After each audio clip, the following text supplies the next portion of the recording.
बिहारी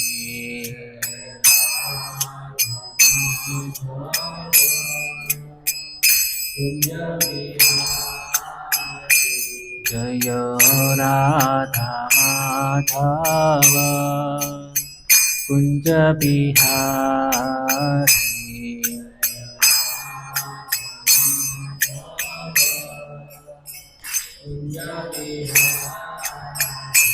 जय गोपीजन वल्लभ गिरिवरे धारी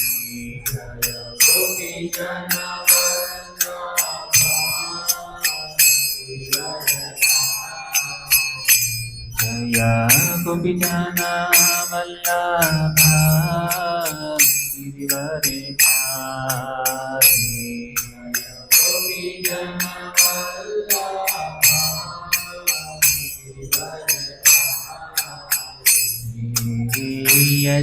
यशोदानंदन जन रंजन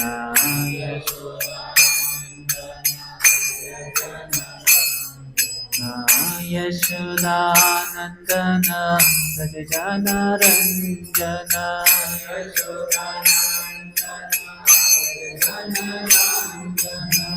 यमुना तीरा वनचारी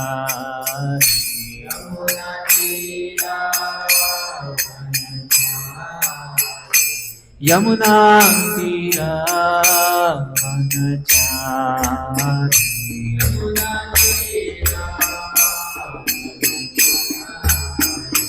जय राधा माधव जय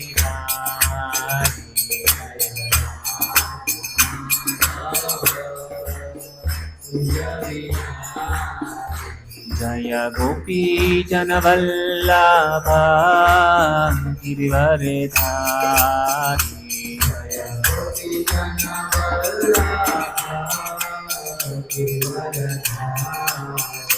जय गोपी जनवल्लभ गिरिवरे धारी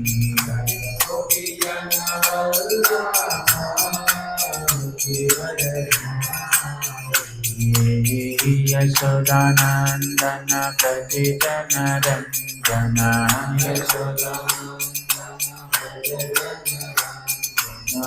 यशोदानंदन ब्रज जन रंजन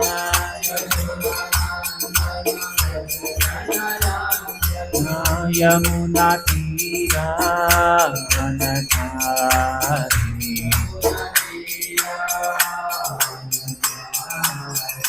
यमुना तीरा वनचारी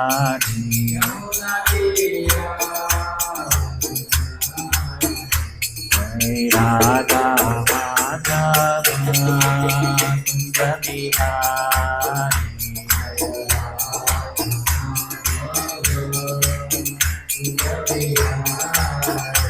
जय राधा माधव जय राधा माधव राधा माधव जय राधा माधव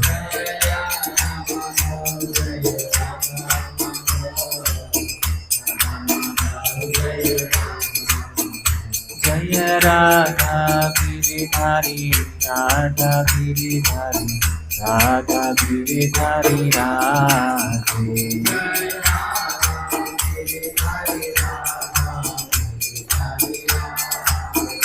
जय जगन्नाथ जगन्नाथ बलदेवा जय सुभद्रा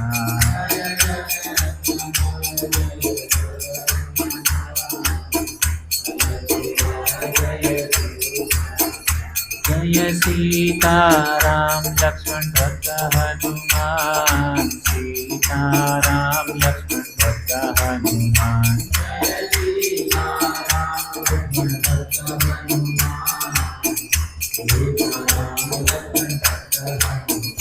जय गौरनिताय गौरनिताय गौरनिताय जय गौरनिताय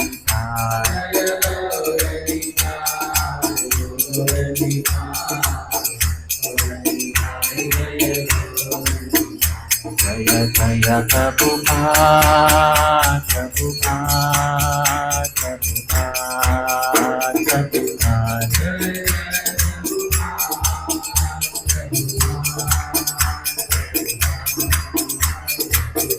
जय जय गुरुदेव गुरुदेव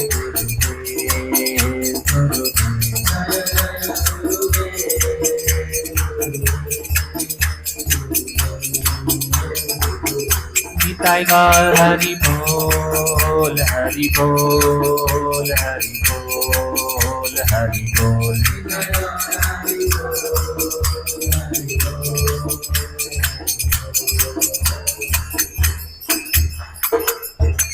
युग धर्म हरि नाम संकीर्तन की श्रील प्रभुपाद महाराज की भक्ति सिद्धांत सरस्वती गोस्वामी महाराज की और किशोरदास बाबा जी महाराज की भक्ति विनोद ठाकुर की जगन्नाथ दास बाबा जी महाराज की श्री रूप सनातन भट्ट रघुनाथ श्री जीव गोपाल भट्टदास रघुनाथ छठ गोस्वामी प्रभुगण की नामाचार्य श्री हरिदास ठाकुर की श्री राधा गिदारी भगवान की जगन्नाथ बलदेव सुभद्रा महारानी की निताय गौर प्रेमानंदे। ओम नमो भगवते वासुदेवाय।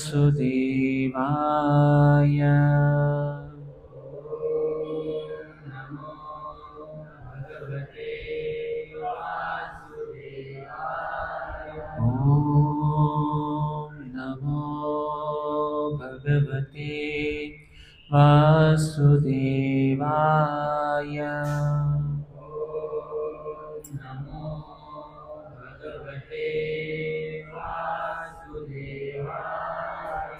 ओम नमो भगवते वासुदेवाय।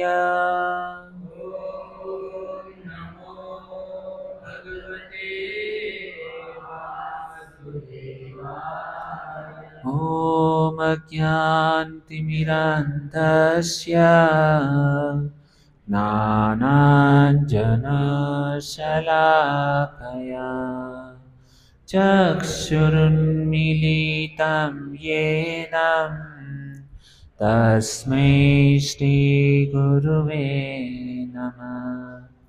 श्रीचैतन्यमनोभीष्टं स्थापितं येन भूतले स्वयं रूपं कदा मह्यं ददाति स्वपदान्तिकं। वन्देऽहं श्रीगुरो श्रीयुतपदकमलं श्रीगुरून् वैष्णवांश्च श्रीरूपं साग्रजातं सगणरघुनाथं वितन्तं सजीवं साद्वैतं सावधूतं परिजनसहितं श्रीकृष्णचैतन्यदेवं श्रीराधाकृष्णपादान् सहगणललिता श्रीविशाखान्वितांश्च। हे कृष्णा करुणा सिन्धु दीनबन्धो जगत्पते गोपेश गोपिकान्त राधाकान्त नमोऽस्तुते। तप्तकाञ्चन गौराङ्गी राधे वृन्दावनेश्वरी वृषभानुसुते देवीं प्रणमामि हरिप्रिये।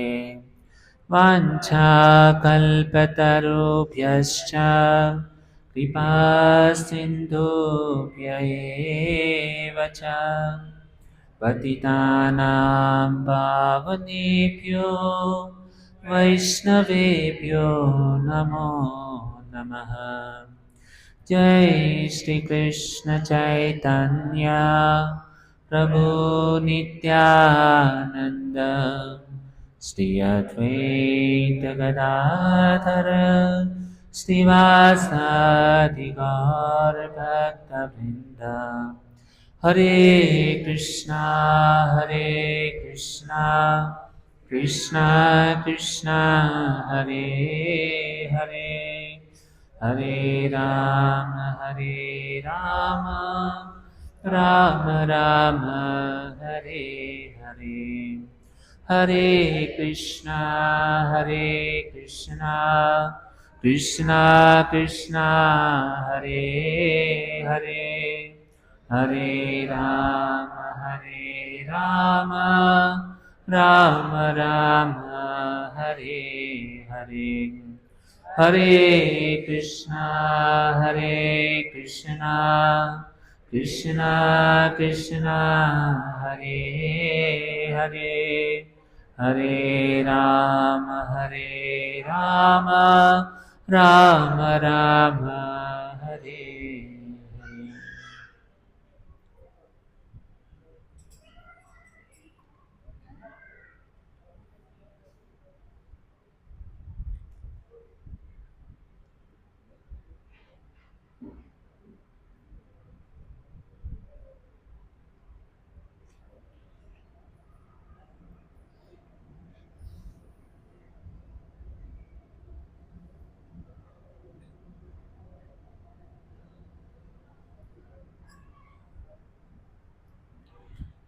हरे कृष्ण।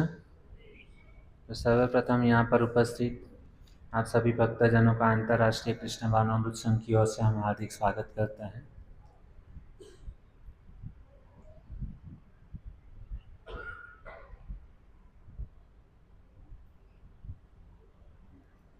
तो हमारा यहाँ पर जो टॉपिक चल रहा है वह हम श्री रामायण के ऊपर हम चर्चा कर रहे थे। भगवान श्री रामचंद्र के गुणों के बारे में हम लोगों ने पिछले हफ्ते चर्चा किया। कितने लोग पिछले बुधवार को आए थे? हाथ ऊपर कीजिए। ठीक है। तो मैंने यहाँ पे जो पिछला जो हम लोगों ने टॉपिक लिया था भगवान श्री रामचंद्र के 5 गुण, बराबर। तो मैं थोड़ा कुछ प्रश्न उत्तर ही करना चाहूँगा कि सबसे पहले भगवान श्री रामचंद्र के कौन से गुण के बारे में मैंने बताया था।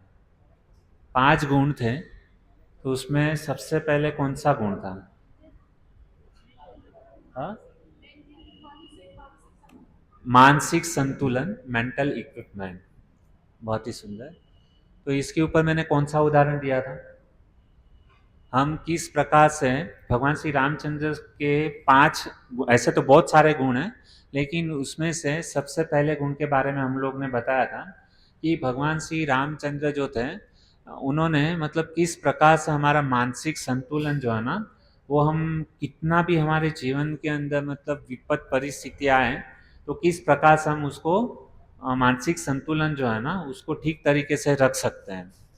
तो उसके ऊपर हम लोगों ने चर्चा किया था। तो उसके ऊपर कौन सा उदाहरण दिया था मैंने कुछ? हाँ हाँ, माता जी बहुत अच्छी तरीके से बोले कि भगवान श्री रामचंद्र को रात को बताया गया था कि आप पूरे अयोध्या के राजा बनने वाले हो, लेकिन वेरी नेक्स्ट डे सुबह को उनको क्या पता चलता है कि आपको अयोध्या का राजा तो नहीं, लेकिन आपको टोटली वनवास दिया जा रहा है। तो उस समय भगवान श्री रामचंद्र जो है ना निराश नहीं हुए। एक दिन राजा और दूसरे दिन तुरंत ही पता चलता है कि मुझे राजा तो नहीं, लेकिन मुझे क्या है, जंगल में वनवासी के वस्त्र पहन करके मुझे जाना है। तो इतना मतलब भगवान श्री रामचंद्र के जीवन में दुखद परिस्थिति आई, लेकिन वो दोनों परिस्थिति सुख और दुख में वो उन्होंने अपना मानसिक संतुलन जो है ना वो बिगाड़ा नहीं, वो ठीक तरीके से रखा। तो भगवान श्री रामचंद्र से हमको ये गुण सीखना चाहिए कि हमको कौन सी भी स्थिति हमारे जीवन में क्यों ना आए, लेकिन हमको क्या करना चाहिए, कभी भी हमको डिप्रेशन में नहीं चला जाना चाहिए। ठीक है। और उसके बाद में मैंने कौन सा उदाहरण दिया था? भगवान श्री रामचंद्र के अंदर दूसरा कौन सा गुण था? हाँ? और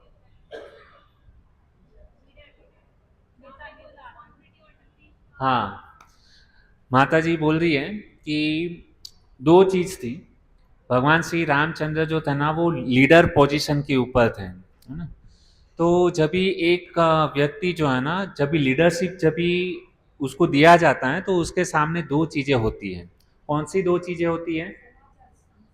एक पारिवारिक जीवन की उनके पास में है समस्याएं रहती हैं, और दूसरी कौन सी होती है? सामाजिक समस्या उनके जीवन में होती है।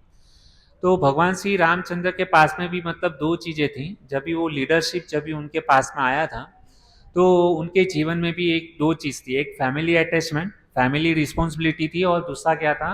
उनको पूरे प्रजा का भार जो था ना उसके जीवन में था। तो उन्होंने भगवान श्री रामचंद्र ने अपने फैमिली को प्राधान्य न देते हुए, है ना, उन्होंने किसको ज्यादा प्राधान्य दिया? सामाजिक, है ना। तो जो भी कोई आजकल जो नेता होता है या जिसके ऊपर मतलब सामाजिक जवाबदारियां होती हैं, तो भगवान श्री रामचंद्र अपने आचरण से सिखाते हैं कि उनको फैमिली जो है ना उसको साइड में रख करके उसको क्या करना चाहिए? सबसे पहले प्राधान्य जो है ना किसको देना चाहिए? समाज को देना चाहिए। और इसमें भी मैंने बहुत सारे उदाहरण दिए थे। इसमें कौन से उदाहरण दिए थे? हाँ, यस। सीता मैया का मैंने एग्जाम्पल दिया था कि जब भी भगवान श्री रामचंद्र मतलब राजा तो ये जब भी वनवास से जब भी मतलब वापस आए थे, तो वनवास से जब भी वापस आए तो भगवान श्री रामचंद्र के पास में दो मतलब समस्याएं थी। भगवान श्री रामचंद्र जब भी वनवास 14 साल का वनवास बिता करके जब भी वापस अयोध्या में आए, तो वो अयोध्या की जो प्रजा जो है ना वो भगवान श्री रामचंद्र को जो है ना राजा के रूप में स्वीकार करने के लिए तैयार थे। लेकिन माता सीता को जो है ना वो एक्सेप्ट करने के लिए तैयार नहीं थे। प्रजा जो थी ना सीता के प्रति, सीता माता के प्रति नाखुश थी, क्योंकि उन्होंने काफी लंबा समय जो है ना लंका में रावण के नगरी में बिताया हुआ था। तो सारी प्रजा को मतलब ऐसा था कि सीता मैया जो है ना चेष्ट नहीं है ना, पवित्र नहीं है। तो इसके लिए प्रजा जो है ना सीता मैया को स्वीकार करने के लिए तैयार नहीं थे। लेकिन भगवान श्री रामचंद्र जो है ना वो लीडरशिप के पोजीशन के ऊपर थे, राजा थे अयोध्या के। तो उनके सामने एक तो सीता मैया थी जो उनकी पत्नी थी, उनके साथ में विवाह किया था, तो उनके उनके प्रति जो है ना बड़ी जिम्मेदारी थी सीता मैया का ख्याल रखना। और दूसरी ओर उनके पास में जिम्मेदारी थी क्या कि प्रजा को खुश करना। तो उन्होंने सबसे पहले प्राधान्य किसको दिया? अपने प्रजा को दिया। और सीता मैया उस समय बोलती है कि मैं आपको जो है ना मतलब आज्ञा देती हूं कि आप मेरा जो है ना त्याग करो प्रजा की खुशी के लिए। आपके लिए, आप राजा हो तो आपके लिए सबसे पहली ड्यूटीज क्या है कि आपको जो है ना प्रजा को खुश करना चाहिए। तो इसके लिए माता सीता के कहने के ऊपर भगवान श्री रामचंद्र ने क्या किया? सीता मैया को लक्ष्मण जी को कह के वाल्मीकि की ऋषि के आश्रम में उनको भेज दिया। और ऐसा नहीं कि मतलब चलो भगवान श्री रामचंद्र ने सीता मैया का त्याग किया और उन्होंने दूसरा विवाह किया, नहीं। सीता भगवान श्री रामचंद्र जो है ना जितना प्रजा से प्रेम करते थे ना उससे कई गुना ज्यादा जो है ना सीता मैया से प्रेम करते थे। लेकिन उसके सामने जवाबदारी थी, प्रजा की रिस्पॉन्सिबिलिटी थी। तो उन्होंने मतलब अपने पत्नी के प्राधान्य नहीं दिया। और ऐसा नहीं कि मतलब सीता मैया चलो वन में चली गई है तो अभी मैं दूसरा विवाह कर लूं, नहीं। भगवान श्री रामचंद्र ने दूसरा विवाह नहीं किया। और जितनी ऑस्टेरिटी सीता मैया करती थी वहां पे, क्योंकि जंगल में रहना पड़ता था, तो सीता मैया जो है ना जमीन के ऊपर सोती थी। तो भगवान श्री रामचंद्र भले राजा थे, लेकिन राजा होने के बावजूद भी वह कभी बिस्तर के ऊपर सोए नहीं है। भगवान श्री रामचंद्र जो है ना वो कहां पर सोए थे? जमीन के ऊपर सो रहे थे। राजाधिराज थे, पूरे अयोध्या का राजा उनके पास में था, लेकिन उन्होंने सुख सुविधा को स्वीकार नहीं किया। उन्होंने ऑस्टेरिटी की, तपस्या की। तो ये भगवान श्री रामचंद्र से यह गुण जो है ना हम लोगों को सीखने जैसा है। ठीक है। थर्ड पॉइंट मैंने क्या बताया था? दृढ़ संकल्प। तो दृढ़ संकल्प, उसके ऊपर तो मैंने बहुत सारे एग्जाम्पल दिए थे। कौन सा एग्जाम्पल दिया था यहाँ पे प्रभु जी में से? हाँ, माता जी सबसे पहले आंसर दे रही है, हरिदास ठाकुर। तो हरिदास ठाकुर का दृढ़ संकल्प था कि वो 22 घंटा क्या करते थे? जप करते थे। प्रतिदिन वो 3 लाख नाम जो है ना वो जपते थे। हालांकि मुसलमान परिवार के अंदर उनका जन्म हुआ था, लेकिन मुसलमान परिवार के अंदर जन्म होने के बावजूद भी नामाचार्य हरिदास ठाकुर जो था ना, वो हरे कृष्णा महामंत्र के कम से कम 3 लाख नाम जप करते थे। 3 लाख जप करने के लिए कम से कम 22 घंटा लगता है, और 24 घंटे में से 22 घंटा हरिनाम जपते थे, और बाकी के 2 घंटों में क्या करते थे, प्रसाद पाना, आराम करना, और बाकी का उसमें जो है ना 2 घंटे में बाकी का सारा कार्य वो कर लेते थे। तो ये दृढ़ संकल्प भगवान श्री रामचंद्र से हमको सीखने मिलता है कि हमारे जीवन के अंदर हम कुछ भी मतलब निर्णय लेते हैं ना, वो दृढ़ संकल्प होना चाहिए। और हार्डकोर डिटर्मिनेशन, जैसे भगवान श्री रामचंद्र को जब भी वनवास हुआ तो दशरथ महाराज जो है ना, वो सुमंत जी को भेजते हैं कि भगवान श्री रामचंद्र को वापस तुम जो है ना लेकर के आओ। लेकिन भगवान श्री रामचंद्र मना करते हैं कि मुझे जो है ना, मतलब क्या है, 14 साल का मुझे वनवास मिला है, तो मैं वापस नहीं आऊंगा। और सीता मैया को भी लाने के लिए बोलते थे, लेकिन सीता मैया भी नहीं आई। और जब भी सुमंत जी खाली हाथ लौट करके जब भी वापस आते हैं और दशरथ जी को बताते हैं कि सीता मैया, राम जी कोई भी आने के लिए तैयार नहीं है, तो उस समय दशरथ महाराज ने 6 बार भगवान श्री राम का क्या है, नाम लिया है, राम राम राम राम राम राम। और इस प्रकार से यदि मतलब हमारे जीवन के अंदर यदि राम नहीं है, तो ये जीवन जो है ना हमारे लिए कुछ काम का नहीं है। इस प्रकार से उन्होंने क्या किया, अपने ध्येय को जो है ना त्याग दिया, है ना। तो इस प्रकार से भगवान श्री रामचंद्र का संकल्प जो था ना दृढ़ था। उसके बाद में भरत जी जाते हैं, कैकेयी जाते हैं, जनक महाराज, वशिष्ठ मुनि, विश्वामित्र, बहुत सारे लोग भगवान श्री रामचंद्र को मनाते हैं कि तुम कृपा करके वापस अयोध्या में आ जाओ। लेकिन भगवान श्री रामचंद्र जो है ना टस के मस नहीं होते हैं। उनका दृढ़ संकल्प था कि मुझे 14 साल का वनवास मिला है, तो 14 साल तक मैं कभी भी अयोध्या में पाँव नहीं रखूंगा। इसको बोलते हैं दृढ़ संकल्प। तो भगवान श्री रामचंद्र से हमको ये जो गुण जो है ना लेने जैसा क्या है, हमारे जीवन में भी यदि हम दृढ़ संकल्प रखे गए, तो हमको हम जो भी कुछ कार्य करते हैं उसमें निश्चित रूप से हमको सफलता हासिल होगी। लेकिन कभी हमारा संकल्प जो है ना वह दृढ़ होना चाहिए, धच्चू-मच्चू नहीं होना चाहिए। आजकल हम संकल्प भी ऐसा लेते हैं ना कि हम उस छोटा सा संकल्प लेते हैं, लेकिन वो भी ठीक तरीके से पालन नहीं कर पाते हैं। तो हमारा संकल्प जो है ना बहुत ही दृढ़ होना चाहिए, है ना। उसके बाद में भरत महाराज ने भी मतलब बहुत ही दृढ़ संकल्प लिया था कि भरत महाराज जब भी यहाँ पर वापस आए, भगवान श्री रामचंद्र तो आए नहीं, लेकिन 14 साल तक जैसे भगवान श्री रामचंद्र जो है ना उन्होंने वनवासी के वस्त्र धारण किए थे, तो यहाँ पे भरत महाराज ने भी जो था ना वो वनवासी जैसे वस्त्र धारण किए थे। और भगवान श्री रामचंद्र तो जमीन के ऊपर सोते थे, लेकिन ये जो भरत महाराज जो है ना करीबन जमीन से मतलब उन्होंने कम से कम 10 फुट गहरा खड्डा खोद करके वो खड्डे के अंदर जो है ना वो सोते थे। इतनी ऑस्टेरिटी किसने की थी? भरत महाराज ने किया था। भगवान श्री रामचंद्र कंदमूल खाते थे, यहाँ पे भरत महाराज जी जो है ना केवल एक बार सूखे पत्ते खा करके उन्होंने क्या किया, अपना जीवन यापन किया। और कभी भी राज सिंहासन के ऊपर वो बैठे नहीं, वो नंदीग्राम में रहे, है ना। भगवान श्री रामचंद्र के साथ में तो मतलब सीता मैया थी उनकी सेवा करने के लिए, लेकिन यहाँ पे भरत महाराज जी ने अपने पत्नी को भी 14 साल तक त्याग किया। उनकी पत्नी मांडवी को बोल दिया कि तुमको जो है ना 14 साल तक जो है ना कौशल्या माता, सुमित्रा माता की तुमको सेवा करनी है, और तुम जो है ना उनकी सेवा में रहो, मैं तुमको 14 साल तक हमारे साथ में नहीं रखूंगा। ये भरत महाराज का दृढ़ संकल्प था, है ना।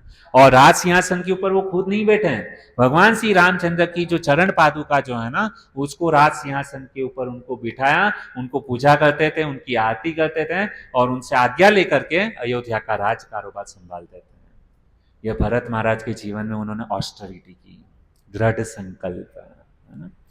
तो ऐसे बहुत बहुत सारे उदाहरण हैं। उसके बाद में चौथा चीज मैंने क्या बताया था, जो सबसे ज्यादा महत्वपूर्ण चीज जो है ना, ये मतलब बात बता करके मैंने प्रवचन को विराम दिया है।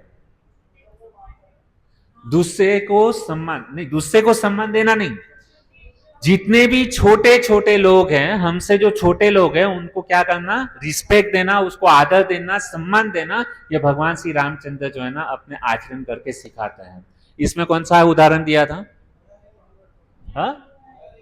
हाँ, मुरारी बापू का एग्जाम्पल दिया था, है ना। और उसके पहले भी मैंने बताया था कि भगवान श्री रामचंद्र जब भी जंगल में गए थे वनवास में, तो जितने भी ऋषि मुनियों थे, है ना, तो उनको उनके साथ में रहे, उनका आशीर्वाद प्राप्त किया। और जो भी अपने छोटे से भगवान श्री रामचंद्र से जो भी छोटे लोग थे, जैसे भील जाति के लोग थे, है ना, तो उनके घर पे रहे, उनको आदर दिया, उनको सम्मान दिया। यहाँ तक केवट केवट जाति का जो था ना, केवट जो था ना, उसको भी क्या किया, उनको बहुत सारा अच्छा सा उन्होंने रिस्पेक्ट दिया, सम्मान दिया। और उसके बाद में मैंने बताया था कि मुरारी बापू, है ना, मुरारी बापू की राम कथा जो है ना सबसे ज्यादा फेमस है। और मतलब 8, 10, 15 साल पहले उन्होंने क्या किया था कि जैसे ही राम कथा खत्म हुई और उन्होंने अनाउंसमेंट किया। प्राय हम देखते हैं कि लोग क्या करते हैं कि जो डोनेशन देते हैं, है ना, और जो बड़े लोग होते हैं उसको आरती करने के लिए मंच के ऊपर बुलाया जाता है। लेकिन मुरारी बापू ने क्या किया, अनाउंसमेंट किया कि जो छोटे से छोटा हरिजन जाति का जो है ना, वो लोग यहाँ पर आए और भगवान श्री रामचंद्र की क्या करे, आरती उतारे। और उस समय कम से कम 40 से 50 लोग आए। और जीवन में पहली बार ऐसी घटना घटी कि इतनी बड़ी जो मतलब राम कथा थी, उसके अंदर भगवान श्री रामचंद्र की आरती किसने उतारी, जो नीचे से नीच जाति के लोग थे ना, हरिजन जाति के लोग थे ना, ऐसे 50 लोग मंच के ऊपर आए और उन्होंने क्या किया, आरती उन्होंने। और जब भी वो आरती उतार रहे थे, आज तक जीवन में कभी उन लोगों को ऐसा मौका नहीं मिला, प्रथम बार उनको अपने जीवन के अंदर जो है ना रामलला की आरती उतारने का उनको सौभाग्य प्राप्त हुआ। और जब भी वो आरती उतार रहे थे तभी चौधार आंसू से रो रहे थे। तो ये रामायण जो है ना हमको ये सिखाती है कि भगवान श्री रामचंद्र हमको सिखाते हैं कि हमसे जो भी छोटे से छोटा व्यक्ति क्यों ना हो, उनको क्या देना चाहिए, आदर देना चाहिए, सम्मान देना चाहिए, उसको रिस्पेक्ट देना चाहिए। यदि हम भगवान श्री रामचंद्र को खुश करना चाहते हैं तो यह गुण यदि हमारे जीवन के अंदर नहीं आया तो हमारे भजन का कुछ मतलब नहीं। तो ये भगवान श्री रामचंद्र जो है ना अपने आचरण करके जो है ना हमको ये सिखाना चाहता है। और अंतिम बात, पांचवा पॉइंट जो भगवान श्री रामचंद्र से हम सीख सकते हैं ना, वो है फॉरगिवनेस। दूसरे को क्षमा करने का यह जो गुण जो है ना, वह हमारे अंदर जो है ना होना चाहिए। ये सबसे बड़ा मतलब हमारे जीवन के अंदर जो है ना आध्यात्मिक जीवन में है ना सबसे ज्यादा बड़ा प्रॉब्लम ये है। और हम जो है ना जीवन के अंदर सब कुछ कर देंगे, लेकिन यदि क्षमा करने की बात आती है ना तो हमसे ये होता नहीं है। मैं क्यों उसको क्षमा, उसने गलती किया है वो मुझे क्षमा मांगे, मैं क्यों उसको क्षमा करूं, नहीं करते हैं। पूरा कभी कभी ऐसा होता है कि कभी गुस्से में कुछ शब्द निकल जाता है ना, वो सामने वाले के हृदय के अंदर इतना मतलब हृदय के अंदर ठोस जाता है ना कि वो जिंदगी भर पर्यंत जो है ना वह व्यक्ति उस बात को भूलता नहीं है। और वो जो ग्रंथ जो है ना जीवन भर आदमी को जो है ना सताते रहता है। विवाह करके जब भी मतलब पत्नी जो है ना घर पे आती है, सास ने कुछ बोल दिया है ना, तो 25 साल के बाद में भी जो है ना उसको याद रहता है और पूरी दुनिया को बोलती है कि तुमने मुझे जो है ना ये वाक्य, तुमने कठोर वाक्य जो है ना मुझे कहे थे। बाकी सब व्यक्ति भूल जाएगा, लेकिन ये सास की बात जो है ना भूलता नहीं। फॉरगिवनेस, भगवान श्री रामचंद्र जो है ना सिखाते हैं कि दूसरे को क्या करना चाहिए, क्षमा करना चाहिए। तो भगवान श्री रामचंद्र जब भी 14 साल के बाद में वनवास होकर के जब भी वापस अयोध्या में आते हैं ना, तो मतलब अयोध्या में मतलब ऐसा वातावरण था कि किसी ने कभी भी 14 साल तक दिया जो होता है ना वो प्रकट नहीं किए थे, प्रकटाए नहीं थे। और जब भी भगवान श्री रामचंद्र आए पूरे अयोध्या में, मतलब 14 साल तक जितने दिए नहीं प्रकटे थे उतने दिए केवल एक ही दिन में अयोध्या वासी ने क्या किया था, वो प्रकटाए थे भगवान श्री रामचंद्र की आने की खुशी में। और पूरा अयोध्या जो है ना झगमगा रहा है और भगवान श्री रामचंद्र मतलब आ रहे हैं। और जैसे ही भगवान श्री रामचंद्र अयोध्या में आए ना, तो सबसे पहले भगवान श्री रामचंद्र जो है ना किसको मिलते पता है? प्राय मतलब बाहरगाम जब भी कोई व्यक्ति जाता है ना तो वापस किसको मिलता है? अपने माता को आशीर्वाद लेता है ना, अपने माता पिता का आशीर्वाद लेता है। लेकिन यहाँ पर भगवान श्री रामचंद्र जो है ना, कौशल्या उनकी माँ थी, लेकिन सबसे पहले जो है ना तीनों माता साथ में मतलब लाइन से खड़ी थी, कौशल्या, सुमित्रा और कैकेयी। और भगवान श्री रामचंद्र को वनवास में भेजने वाली यदि कोई थी वो कौन थी? कैकेयी, है ना। तो भगवान श्री रामचंद्र जो है ना, जब ये आए ना वनवास से वापस होकर के, तीनों माता लाइन में खड़ी हैं, लेकिन सबसे पहले आशीर्वाद उन्होंने किसका लिया? कैकेयी माता का आशीर्वाद जो है ना उन्होंने पहले लिया, जिसके कारण 14 साल वनवास मतलब भगवान श्री रामचंद्र को हुआ, लेकिन भगवान श्री रामचंद्र के हृदय के अंदर कैकेयी माता के प्रति लेश मात्र भी जो है ना ग्रंथ नहीं था, थोड़ा सा भी गुस्सा उनके हृदय के अंदर नहीं था। और सबसे पहले माता कैकेयी का उन्होंने आशीर्वाद लिया। तो ये फॉरगिवनेस, क्षमा करने का गुण है ना, ये भगवान श्री रामचंद्र अपने आचरण करके सिखाते हैं। उसके बाद में भगवान श्री रामचंद्र किसके पास गए पता है? और एक कैरेक्टर ऐसा था रामायण के अंदर कि जिसके कारण मतलब पूरा अयोध्या जो है ना, जो सुखी संपन्न जो थी ना, वो एकदम तहस नहस हो गई थी। और वो आग लगाने का काम किसने किया था? मंथरा। भगवान श्री रामचंद्र को पता था कि कैकेयी की बुद्धि को भ्रष्ट करने वाली यदि कोई स्त्री है वह है मंथरा। लेकिन भगवान श्री रामचंद्र जब भी 14 साल इतना बड़ा कठिन तपस्या करने के बाद में जब भी वापस अयोध्या आए ना, तो कैकेयी माता का आशीर्वाद लिया। उसके बाद में भगवान श्री रामचंद्र मंथरा के घर पर जाते हैं और मंथरा के पास में उनका पांव छू करके उनका आशीर्वाद लेते हैं और मंथरा को बताते हैं। और मंथरा भी उस समय जो है ना 14 आंसू से रोती है। और उस समय जो है ना भगवान श्री रामचंद्र मंथरा को बताते हैं, आज से 14 साल पहले मैं तुमको जितना प्रेम करता था ना, आज भी मैं उतना ही प्रेम तुमसे करता हूं। ये भगवान श्री रामचंद्र, फॉरगिवनेस, क्षमा करने का गुण। हमको हमारे हृदय के अंदर जा करके देखना चाहिए, क्या हमारे अंदर ये गुण है? हम बड़ा तिलक करते हैं, कंठी माला ये धारण करते हैं, हरे कृष्ण करते हैं, प्रचार करते हैं। प्रचार केवल मतलब खाली बोलने से नहीं होता है, हमारे जीवन के अंदर हम आचरण जो है ना, हमारा आचार ही प्रचार है, ये हमको सीखना चाहिए। तो भगवान श्री रामचंद्र से जो है ना ये फॉरगिवनेस, आज देखो मनुष्य है हम, बराबर, हमसे गलती हो जाती है जाने अनजाने में। यदि हमसे गलती नहीं होगी तो हम मनुष्य थोड़ी कहलाएंगे, भगवान कहलाएंगे। तो हम सबको ये समझना चाहिए कि भगवान ने हमको यहाँ पर भेजा है, कुछ ना कुछ अनबनाव किसी के साथ में होता रहता है, जीवन है ना। तो हमको कभी भी किसी की बात को मतलब दिल पर ले करके, आजकल ऐसा होता है ना, कभी मतलब लड़ाई झगड़ा हो जाता है, गुस्से में कुछ शब्द निकल जाते हैं, तो हम उसके घर पे जाना बंद कर देते हैं। हम खास करके देखते हैं कि भाई भाई के अंदर जब भी झगड़ा होता है ना, तो यहां तलक प्रण ले लेते, प्रतिज्ञा ले लेते हैं कि जब तलक मतलब मैं ये शरीर के अंदर प्राण है ना, तब तलक मैं तेरे घर पे नहीं आऊंगा। क्या फायदा इतनी अकड़ता दिखा के, जड़ता, ये कुछ मतलब नहीं है। ये जितनी जड़ता है ना, अकड़ता है, वो सारी निकल जाएगी एक दिन। और हमको पता नहीं है कि हमारे जीवन में हम जिसके साथ में दुश्मनावट करके बैठे हैं, हो सकता है वही दुश्मन हमारे जीवन के अंदर जब भी हमारा बुरा समय हो ना, तभी वही व्यक्ति हमारे काम में आ सकता है।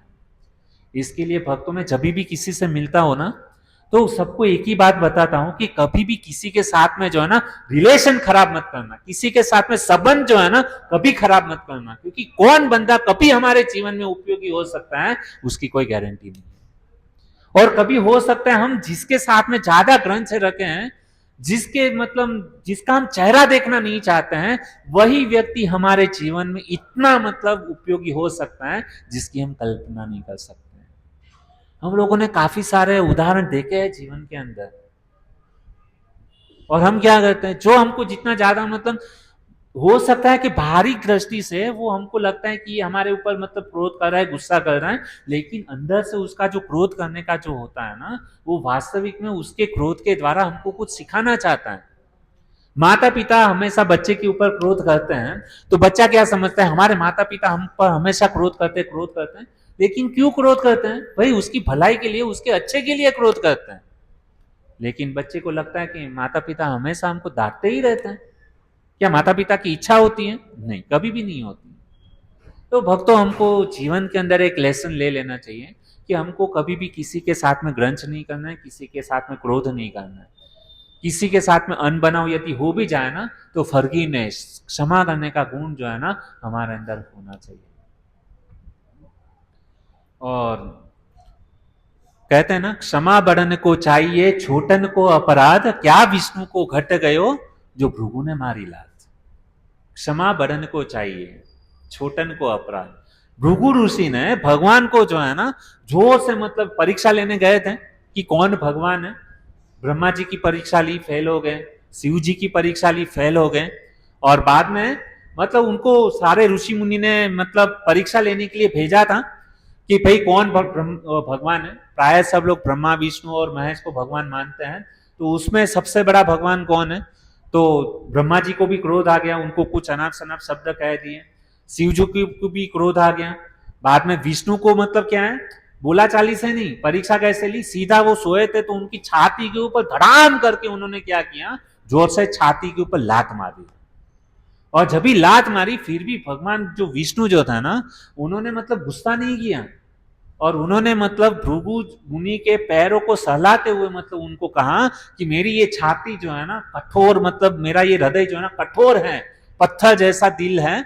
और मेरे पत्थर जैसे दिल पे आपने जो पैर मारा तो आपके पैर को लगा तो नहीं। ये शब्द कौन बोल रहे हैं, भगवान विष्णु। और उनको सहलाते हुए मतलब बोलने लगे। तभी भृगु मुनि ने नक्की किया कि ये तीन में से यदि कोई सर्वश्रेष्ठ यदि भगवान है तो वह विष्णु है। इसके लिए कहते हैं क्या विष्णु को घट गया जो भृगु ने मारी लात। भगवान यदि कोई है तो वो है फॉरगिवनेस। तो ये बहुत सारी मतलब शिक्षाएं हम जो है ना रामायण से सीख सकते हैं। इसके बाद में सबसे बेस्ट यदि कोई कैरेक्टर रामायण के अंदर है तो वह है लक्ष्मण जी। लक्ष्मण जी जो है ना, लक्ष्मण जी जो है ना 14 साल तक उन्होंने राम जी की सेवा की। और ऐसी सेवा की, ऐसी सेवा की कि उसने 14 साल तक लक्ष्मण जी ने राम जी की सेवा के लिए इतना अपने शरीर को मतलब सेवा में लगा दिया कि 14 साल तक उन्होंने ना कुछ खाया ना पिया।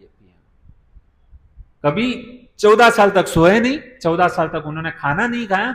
इतनी मतलब दृढ़ता से उन्होंने क्या किया, लक्ष्मण जी ने राम जी की सेवा की। यह है लक्ष्मण। लक्ष्मण जी का मेन कार्य क्या है पता है, लक्ष्मण जी जो है ना गुरु तत्व है। लक्ष्मण जी क्या है, गुरु तत्व। और लक्ष्मण जी गुरु का काम क्या होता है कि वो जो है ना हमको भगवान की शरण में लेकर के जाते हैं। तो हमेशा ये जो लक्ष्मण जी जो है ना वो क्या काम करते हैं, हमेशा राम जी की शरण में जो है ना वो लेकर के जाने का काम जो है ना वो लक्ष्मण जी का है। तो एक समय की घटना है भक्तों, ये जो लक्ष्मण जी जो है ना हमेशा भगवान श्री रामचंद्र के साथ में रहते थे। विश्वामित्र जो है ना दशरथ महाराज के पास में आए थे और उनको कहा था कि हमको जो है ना राम जी और लक्ष्मण जी जो है ना वो आपके दो लड़के हमारे साथ में चाहिए, क्योंकि हम जहाँ पर यज्ञ करते हैं ना वहाँ पे बहुत सारे असुर लोग जो है ना हमारे यज्ञ को तहस नहस करते हैं। तो उनकी रक्षा करने के लिए मैं आपके दोनों पुत्र को लेकर के जाता हूँ। तो विश्वामित्र जो है ना राम जी और लक्ष्मण जी को लेकर के गए। और जहाँ पर यज्ञ हो रहा था तो वहाँ पे बहुत सारे असुर लोग आए और भगवान श्री रामचंद्र ने सभी असुरों का वध किया। और उसके बाद में क्या किए कि ये जो थे ना विश्वामित्र, वो राम जी और लक्ष्मण जो है ना जनकपुर में लेकर के जाते हैं। और जनकपुर में लेकर के जाते हैं तो वहाँ पर क्या होता है, वहाँ पर वो धनुष क्या बोलते हैं उसको, हाँ जो भी मतलब वो जो धनुष जो था ना उसका प्रदर्शन रखा गया था कि जो भी कोई व्यक्ति ये धनुष को उठाएगा है ना तो उसके गले में सीता मैया जो है ना वो वरमाला डालेगी। तो बहुत ही मतलब वो सुंदर मतलब वो आयोजन हुआ था। तो एक से बढ़कर एक राजा आए लेकिन वो धनुष को कोई हिला भी नहीं पाए। तो उसके बाद में कथा सबको पता है कि भगवान श्री रामचंद्र ने एक ही हाथ से धनुष उठाया और वो धनुष को मतलब क्या किया, सीधा तोड़ दिया है ना। तो जैसे वो धनुष भंग हुआ तो उस समय शर्त के अनुसार क्या हुआ कि जो धनुष को मतलब तोड़ेगा उसके गले के अंदर जय माला जो है ना सीता मैया उसके गले में जय माला डालेगी। अभी प्रसंग इस प्रकार से है भक्तों कि धनुष भंग हो गया है और सीता मैया जो है ना वो जय माला लेकर के भगवान श्री रामचंद्र के पास में गले में जय माला डालने के लिए धीरे धीरे पांवों से चलती है। और हुआ क्या कि सीता मैया जो है ना भगवान श्री रामचंद्र से हाइट में जो है ना कम है, भगवान श्री रामचंद्र बहुत ही ऊंचे हाइट के हैं और सीता मैया उनसे कम हाइट में है। तो अभी जयमाला पहना नहीं है। अभी हुआ क्या कि सीता मैया जो है ना ऐसे वरमाला हाथ में लेकर के खड़ी है और भगवान श्री रामचंद्र जो है ना सीता मैया को देख रहे हैं। दोनों के बीच में पूरी मतलब राजसभा वहां पर भरी हुई है और सीता मैया जयमाला डालने के लिए तैयार है। लेकिन जयमाला डाले कैसे, क्योंकि भगवान श्री रामचंद्र इतने हाइटेड है, इतने हाइट उनका ऊंचा है, तो वरमाला तो डाल नहीं सकते। और अगर वरमाला डालनी है तो भगवान श्री रामचंद्र को झुकना होगा। भगवान श्री रामचंद्र मन ही मन यह सोच रहे हैं कि मैं क्षत्रिय कुल का हूं, मैं झुकू क्यों, है ना, मैं क्षत्रिय कुल का हूं, मैं अपना सर नीचे क्यों करूं। क्षत्रिय तो हमेशा मतलब अपना सर ऊंचा रखना चाहिए। और सीता मैया सोच रही है कि यदि राम जी झुकेंगे नहीं तो मैं वरमाला कैसे डालूं। तो दोनों के बीच में मतलब ऐसे गपचुप में बात हो रही है। अभी हुआ क्या कि सीता मैया को तो बड़ा आनंद आ रहा है भगवान श्री रामचंद्र को देखने के लिए, और मानो दोनों एक दूसरे, भगवान श्री रामचंद्र इशारा कर रहे कि मेरे गले में वरमाला डालो, लेकिन सीता मैया बोल रही है नहीं, तुम झुकोगे तभी डालोगे। और मानो सीता मैया तो मतलब ऐसे हैं, यदि किसी को देखना है, बराबर राम जी सामने खड़े हैं तो ऐसे आंखों में आंख डाल करके तो नहीं देख सकते, क्योंकि एक मर्यादा होती है। तो मर्यादा के कारण जो है ना सीता मैया राम जी को देख नहीं पा रही। लेकिन जैसे मतलब सीता मैया ऐसे मुंह करके खड़ी है और उसके हाथ में जो वरमाला है ना, तो उसमें सीता मैया ने हाथों में जो है ना कंगन पहना है।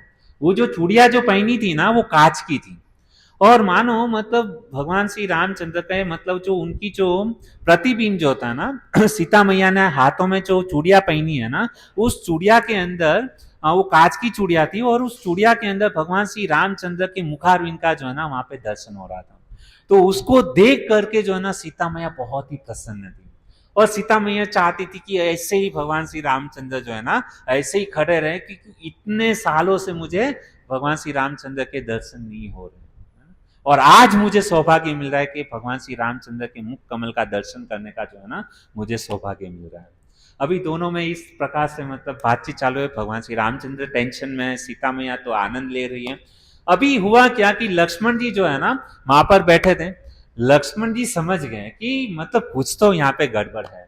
दोनों ऐसे के ऐसे खड़े हैं, सीता मैया मतलब वरमाला नहीं पहना रही है, क्या है समझ में नहीं आ रहा। अभी और सीता मैया मानो मतलब राम जी इशारा करे वरमाला डालो, लेकिन सीता मैया भगवान श्री रामचंद्र को कहती हैं कि तुमने भी समय लगाया ना धनुष तोड़ने में, कितना समय लगाया। और जब भी कोई भी राजा धनुष को उठाने के लिए आता था मेरा हार्ट बीट बढ़ जाता था, है ना, बीपी बढ़ने लगता था, क्योंकि सीता मैया को डर था। सीता मैया जो है ना पहले से ही मतलब उन्होंने क्या था, पुष्प वाटिका के अंदर भगवान श्री रामचंद्र को देख लिया था और तभी उन्होंने नक्की किया था कि यदि मतलब काश मेरा विवाह जो है ना राम जी के साथ में हो जाए। तो दोनों की नजर तभी मिल गई थी। और यहाँ पर हुआ क्या कि मतलब सीता मैया राम जी को कहती है कि आपने भी मुझे टेंशन दिया था ना, अभी आप भी ऐसे ही खड़े रहो, है ना, आपने भी मुझे इंतजार करवाया ना, अभी मैं भी आपको इंतजार कराऊंगी। क्योंकि कोई भी राजा आता था तो सीता मैया का हार्ट बीट बढ़ जाता था और वो सोचती थी यदि ये राजा ने मतलब धनुष उठा लिया तो मुझे इसके साथ में विवाह करना पड़ेगा। और एक से एक पराक्रमी आए थे। रावण जैसा, रावण भी जब मतलब वहां पे धनुष उठाने के लिए आया था तभी तो सीता मैया एकदम टेंशन में आ गई थी, यदि रावण ने ये धनुष उठा लिया तो हो गया कल्याण, है ना। तो इतना मतलब टेंशन में तो मानो सीता मैया राम जी से बात करती है कि तुमने भी इंतजार करवाया ना, अभी तुम भी ऐसे खड़े रहो। और जैसे ही दोनों में मतलब वार्तालाप चालू था तो लक्ष्मण जी जो है ना समझ गए और लक्ष्मण जी ने कहा कि अभी कुछ ना कुछ तो करना पड़ेगा। यदि समझो सीता मैया की हाइट कम है, यदि सीता मैया को राम जी के गले के अंदर वरमाला पहनानी है तो कोई सीता मैया को उठा ले, और वहां पे सीता मैया को तो उठाने वाला कोई था नहीं। और यहाँ तो भगवान श्री रामचंद्र झुके, रामचंद्र झुकने वाले नहीं थे क्योंकि वो क्षत्रिय कुल के अंदर थे। तो उसी समय ही लक्ष्मण जी ने, उसके दिमाग में कुछ युक्ति आई और लक्ष्मण जी सबके सामने भरी सभा में जो है ना भगवान श्री रामचंद्र के चरणों को पकड़ करके कहने लगे, भैया आपके अलावा इस दुनिया के अंदर मेरा कोई नहीं है करके, ऐसा करके राम जी के चरणों में मतलब गिर गए। राम जी सोचने लगे तो अभी तो ये ठीक ठाक यहाँ पे सिंहासन के ऊपर बैठा था, अचानक इसको क्या हो गया करके। और जैसे ही मतलब भगवान श्री रामचंद्र लक्ष्मण जी को ऐसे झुक करके उठाने गए, और उस समय सीता मैया ने मौका देख करके क्या किया, वो जो जय माला जो थी ना राम जी के गले में डाल दी। तो मतलब कहने का तात्पर्य यह है भक्तों कि ये जो लक्ष्मण जी जो है ना, वह क्या है, गुरु तत्व है। और लक्ष्मण जी ऐसे हैं कि हमको जो है ना राम जी के साथ में मिलन करवा के देंगे। बिना लक्ष्मण के हम राम जी के पास में नहीं पहुंच सकते हैं। और सीता मैया को भी जो जोड़ने का जो काम करता है ना, वो लक्ष्मण है। लक्ष्मण यानी लक्ष्मी संपन्न, उसको क्या कहा जाए, लक्ष्मी संपन्न कहा जाता है। तो लक्ष्मण जी के तो बहुत बहुत मतलब ऐसे गुण हैं।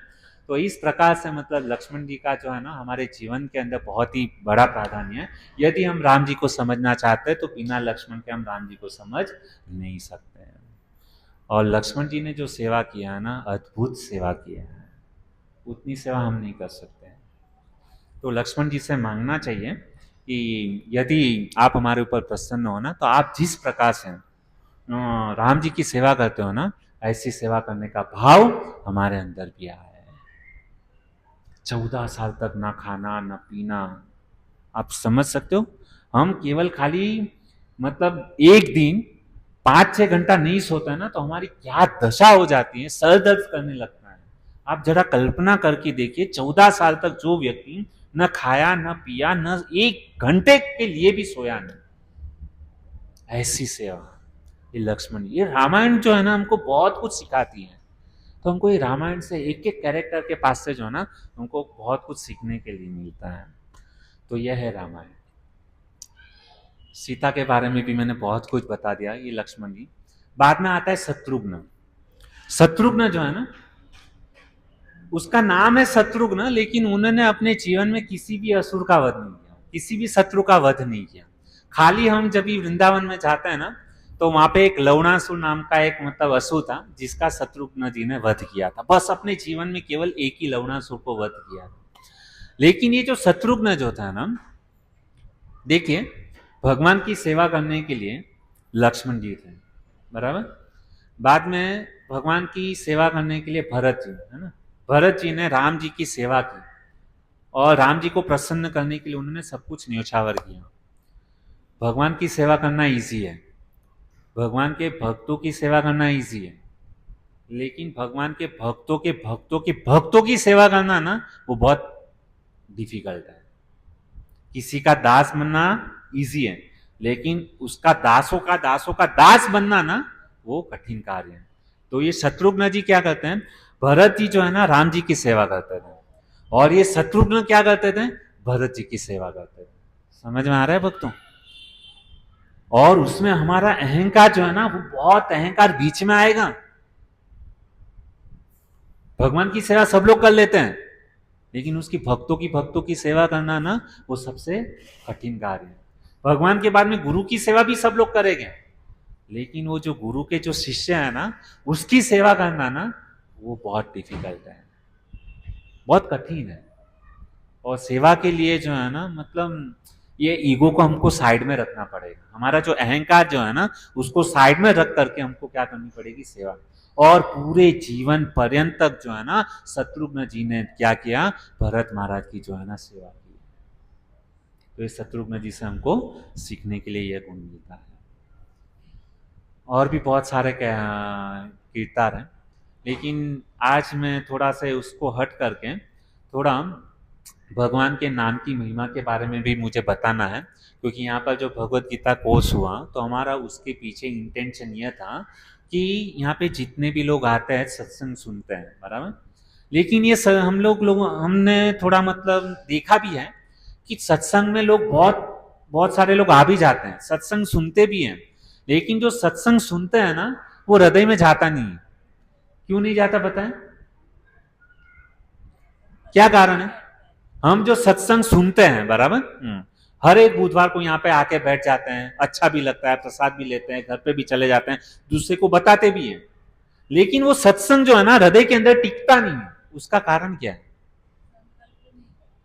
माता जी बोल रही है संकल्प नहीं है, और इसके ऊपर अभी मैं पूरा लेक्चर देने वाला हूं, अपना दिमाग लगाइए।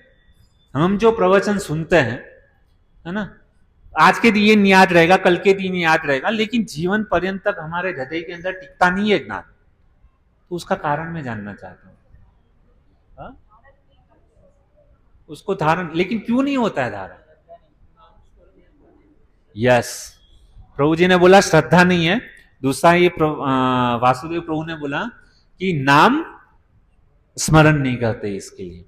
देखिए, ये जो सत्संग जो है ना, सत्संग जो हम कथा सुनते हैं, हमको अच्छा भी लगता है, लेकिन यदि हम जीवन पर्यंत तक उसको यदि हृदय के अंदर धारण करना चाहते हैं ना, तो उसके लिए नाम स्मरण। जब तक कथा सुनना है, सत्संग सुनते हैं, उसके बाद में यदि हम नाम स्मरण नहीं करते हैं, हरे कृष्णा कृष्णा कृष्णा हरे हरे, हरे राम राम हरे हरे, जब तक हम भगवान के नाम का जप नहीं करेंगे ना, तो यह ज्ञान जो है ना हृदय के अंदर स्फुरित नहीं होगा। तो बहुत जरूरी है भगवान के नाम का जप करना। इसके ऊपर आऊंगा मैं, भाई क्यों नाम स्मरण करना जरूरी है, तो उसके ऊपर मैं आपको कथा बताऊंगा।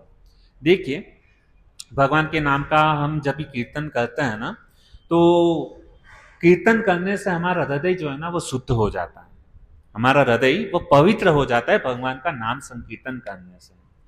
ऐसा कहा जाता है कि ये भगवान का नाम जो है ना वो रियल गोल्ड है, असली धन यदि कोई है, असली सोना, वो भगवान का नाम है। ऐसा कहते हैं, सुखावसाने इदमेव सारम, दुखावसाने इदमेव गेयम, देहावसाने इदमेव चाप्यम, गोविंद दामोदर माधवेति। व्यक्ति जब भी सुख में होता है, सुखावसाने इदमेव सारम, सुख में भगवान के नाम का जप करना यह सार है। दुखावसाने इदमेव गेयम, गेयम यानी धारण करना। उससे भी महत्वपूर्ण यदि कोई बात है तो वो क्या है कि व्यक्ति के जीवन में जब भी दुख आता है ना, तभी भगवान का नाम जो है ना और दृढ़ता से क्या करना चाहिए, जप करना चाहिए। उसके बाद में कहते हैं, सुख में भगवान का नाम स्मरण करना चाहिए, दुख में भी भगवान का नाम तीव्रता से जप करना चाहिए। उसके बाद में क्या कहते हैं, देहावसाने इदमेव जाप्यम, जब भी व्यक्ति इस देह को त्याग करता है, जब भी व्यक्ति का अंतिम समय जब भी आता है ना, उससे भी महत्वपूर्ण है कि व्यक्ति जब भी शरीर त्यागता है ना, तो उस समय भगवान का नाम जोर जोर से जपना चाहिए। हरे कृष्णा कृष्णा कृष्णा हरे हरे, हरे राम राम हरे हरे, गोविंद दामोदर माधवेति। यम यम वापि स्मरण भाव त्यजन्ते कलेवरम, तम तम वेति कौन्तेय सदा तद भाव भाविता, अंत काले च माम एव स्मरण मुक्त्वा कलेवरम। अंत काल में, अंत काले च माम एवं, अंत काल में क्या करना होगा, भगवान के नाम का स्मरण करना होगा और उसका अभ्यास जो है ना अभी से करना होगा। आप सोचेंगे कि मैं मरते समय भगवान के नाम का जप करूंगा, राम कृष्ण, पॉसिबल ही नहीं है, क्योंकि जिस चीज का हम लोगों ने अभ्यास नहीं किया है और अंतिम समय पे कैसे संभव है। कोई बच्चा यदि सोचे मैं पूरा साल मेहनत नहीं करूंगा और एग्जाम के समय वो बुक लेके पढ़ना चाहे, वो फेल ही होने वाला है। तो उसी प्रकार से भगवान ने हमको यहाँ पे मनुष्य जीवन दिया है भगवान का नाम स्मरण करने के लिए। व्यक्ति अंत समय में जब भी देह को त्याग करता है, तभी भगवान के नाम का जप करते हुए उस व्यक्ति को अपना देह त्याग करना चाहिए। यदि जो व्यक्ति मरते समय भगवान का स्मरण, नाम स्मरण नहीं करता ना, तो उसकी जो है ना अधोगति होती है। आप लोग देखना कि जब भी किसी की मृत्यु होती है ना, वो तड़पते हुए मरता है, टट्टी पिसाब हो जाता है। यदि किसी के प्राण ये शरीर के नीचे के बाजू निकलता है ना, तो समझ लेना कि वो व्यक्ति जो है ना उसकी अधोगति हुई है, वो नीचे की ओर क्या है, वह जा रहा है ना। और जो व्यक्ति मतलब भगवान का भक्त है ना, तो वो व्यक्ति क्या करेगा, उसका जो प्राण जो है ना ऊपर की ओर से जो है ना वह निकलता है। जरूर ना, तो जो व्यक्ति भगवान का भक्त है वो अपने प्राणों को जो है ना ऊपर से निकालता है, और जिस व्यक्ति ने बहुत पाप किया है ना, उसके प्राण जो है ना नीचे से जाते हैं। तो हमको समझ लेना चाहिए कि कौन सी व्यक्ति की क्या दशा हुई है। ये बहुत ही मतलब जिस व्यक्ति की जब मृत्यु होती है ना, तो उस समय जो है ना हमको देखना चाहिए कि व्यक्ति कैसे तड़पता है, कैसे उसकी मृत्यु होती है, उसको देख करके हमको सुधरना चाहिए कि हमारी भी दशा एक ना एक दिन जो है ना ऐसे आने वाली है। सबके जीवन में एक दिन ऐसा आएगा, हम रोज रात को सोते हैं, सुबह को उठते हैं, लेकिन हमारे सबके जीवन में एक दिन ऐसा आने वाला है कि सुबह को उठेंगे नहीं, और वो हमारा अंतिम दिन होगा। तो उस समय हमको क्या करना चाहिए? नाम स्मरण। नाम स्मरण यदि किया होगा ना, तो हम जो है ना हमारे मृत्यु को सुधार सकते हैं। और भगवान ने हमको अभी ये सुअवसर दिया है। यदि अभी हम मनुष्य जीवन पा करके, सत्संग सुन करके यदि हम सुधरे नहीं, तो निश्चित रूप से मनुष्य रूपे न मृगार चरंती, हम ये मनुष्य जीवन पा करके भी हम लोगों ने क्या किया? हमारी इस देह को जो है ना बिगाड़ दिया, और नक्कीय हमारा दूसरा जीवन जो है ना हमको पशु योनि में मिलने वाला है। तैयार रहना यदि हम भगवान का भजन नहीं करेंगे ना। तो भगवत गीता आप कहे कि कहां पे भगवान ने लिखा है? भगवत गीता के अंदर भगवान लिखते हैं सतत कीर्तयन्तो माम। भगवान भगवत गीता के अंदर कहते हैं कि व्यक्ति को सतत क्या करना चाहिए? सतत कीर्तयन्तो, सतत मेरा क्या करना चाहिए? कीर्तन करना चाहिए, भगवत गीता कहती है, भगवान श्री कृष्ण कहते हैं। लेकिन हम उस बात को मानते नहीं, इसके लिए ज्यादा परेशान होते हैं, है ना। तो ये बहुत ही मतलब भगवान ने हमको अच्छा अवसर दिया है, अच्छा हम लोग को संघ मिला है, एसोसिएशन मिला है। देखो, ज्ञान यज्ञ होता है, ज्ञान यज्ञ, और एक दूसरा होता है संकीर्तन यज्ञ। ये नाम संकीर्तन यज्ञ और ज्ञान यज्ञ जो है ना वो समूह में होता है, लेकिन जो जप यज्ञ जो है ना वो कहां पर होता है? अकेले में होता है। जप यज्ञ जो है ना हम प्राय अकेले में बैठ करके क्या करते हैं? जप साथ में भी होता है, लेकिन जब भी मतलब साथ में बैठते हैं ना तो क्या होता है? जप यज्ञ धीरे धीरे साइड में हो जाता है और गप्पा गोष्ठी ये सब चालू हो जाता है। तो उसके लिए ऐसे भक्तों का संग होना चाहिए कि जिसको नाम में रुचि है, कथा में रुचि है। ऐसे भक्तों का जब भी हम संग करेंगे ना, तभी हमारा भक्ति के अंदर क्या होगा? प्रोग्रेस होगा। ये बहुत ही जरूरी है। भगवत गीता के मेन श्रोता है अर्जुन। अर्जुन का आप लोगों ने नाम सुना है। तो कहते हैं कि अर्जुन के रथ के ऊपर आप लोगों ने देखा होगा कि महाभारत का जब युद्ध हो रहा था, तो अर्जुन का जो रथ था ना, उसके रथ के ऊपर एक ध्वजा थी। कौन से कलर की? भगवा कलर की, केसरिया कलर की क्या थी? ध्वजा थी। और उस ध्वजा के ऊपर जो है ना किसका सिंबल है? हनुमान जी का सिंबल है। आप लोगों ने देखा होगा, है ना। तो हनुमान भगवान, ये जो अर्जुन जो है ना उसके बहुत सारे नाम है, गुड़ाकेश अर्जुन, है ना। तो उसमें से अर्जुन का एक नाम है कपिध्वज। क्या नाम है? कपिध्वज। कपिध्वज, कपिध्वज किसको कहेंगे? कपि यानी वानर, कपि यानी वानर। हाँ, तो जिसके रथ के ऊपर जो है ना वानर या हनुमान जो विराजमान है ना, उसको क्या कहेंगे? कपिध्वज, है ना। तो अर्जुन का एक नाम क्या है? कपिध्वज। और वो हनुमान जी उस ध्वजा के ऊपर क्यों वहां पर विराजमान है? ध्वजा के ऊपर हनुमान जी को क्यों रखा गया? क्योंकि हनुमान जी जो है ना वो क्या कर रहे हैं? अर्जुन को प्रोटेक्शन कर रहे हैं। अर्जुन की रक्षा करने के लिए भगवान श्री कृष्ण ने जो है ना हनुमान जी को जो है ना आदेश दिया था कि महाभारत के युद्ध के अंदर जो है ना तुमको क्या करना है? हमेशा मेरे साथ में रहना, मेरे भक्त के साथ में रहना है, और हमेशा रथ के ऊपर जो है ना विराजमान रहना। किसने ऑर्डर दिया था? भगवान श्री कृष्ण ने जो है ना किसको कहा था? हनुमान जी को। इसकी भी बहुत सारी लंबी कहानी है, वो आने वाले बुधवार को हम सुनेंगे। तो हनुमान जी जो है ना वो अर्जुन के रथ के ऊपर विराजमान है। कृष्ण भगवान ने कहा था हनुमान जी से कि तुम वहां पर विराजमान रहो। और क्यों कहा था? क्योंकि भगवान श्री रामचंद्र जब भी त्रेता युग में आए, तो तभी त्रेता युग में भगवान श्री रामचंद्र ने हनुमान जी का सहारा लेकर के जो है ना रावण का वध किया था, बराबर। और रावण का सहारा लेकर के उन्होंने बहुत सारे असुर लोगों को मारा था। तो भगवान श्री रामचंद्र को हनुमान जी के ऊपर जो है ना सबसे ज्यादा कॉन्फिडेंस था, सबसे ज्यादा विश्वास किसके ऊपर था? हनुमान के ऊपर था। तो भगवान श्री रामचंद्र द्वापर में भी जब भी आए ना, भगवान श्री कृष्ण क्यों आए थे? धर्म संस्थापनार्थाय संभवामि युगे युगे। भगवान यहाँ पे आए थे परित्राणाय साधूनाम विनाशाय तिष्ठितम्, असुरों का वध करने के लिए और धर्म की स्थापना करने के लिए भगवान जो है ना द्वापर युग में भी आए। लेकिन भगवान श्री कृष्ण जो है ना हनुमान जी के बिगड़ तो अधूरे हैं। और भगवान श्री कृष्ण ने हनुमान जी को कहा था कि देखो मैं द्वापर युग में भी आने वाला हूं, धर्म की स्थापना करने के लिए मुझे तुम्हारी सहायता लगेगी, तो तुमको जो है ना मुझे द्वापर युग में भी तुम्हें मुझे मदद करनी होगी। जिस प्रकार से त्रेता युग में आपने मेरी मदद की थी, तो मैं चाहता हूं कि द्वापर युग में भी आप जो है ना मेरी सहायता करें धर्म की स्थापना करने के लिए। तो हनुमान जी जो है ना मना कर दिए।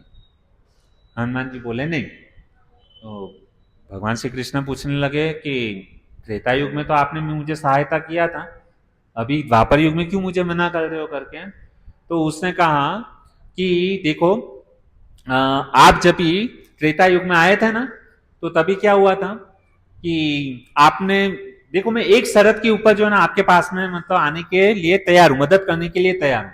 क्या? यदि आप मुझे सत्संग दोगे ना, आपकी यदि कथा मुझे सुनने मिलेगी, सत्संग मिलेगा, तो मैं आपको सपोर्ट करने के लिए तैयार, आपकी मदद करने के लिए तैयार हुई। किसने कंडीशन रखा? हनुमान जी ने।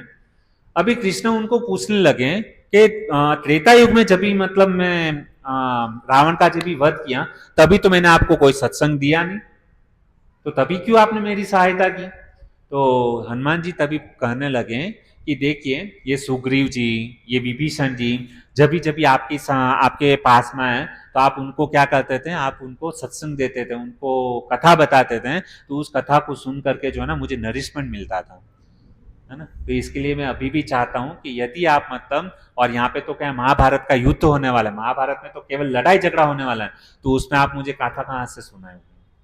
तो हनुमान जी जो है ना वो उसको कंडीशन रखते हैं कृष्ण के सामने कि यदि आप मुझे जो है ना कथा सुनाओगे, तो ही मैं जो है ना द्वापर युग में आपके साथ में आऊंगा, वरना मैं नहीं आऊंगा। ये कंडीशन किसने रखा?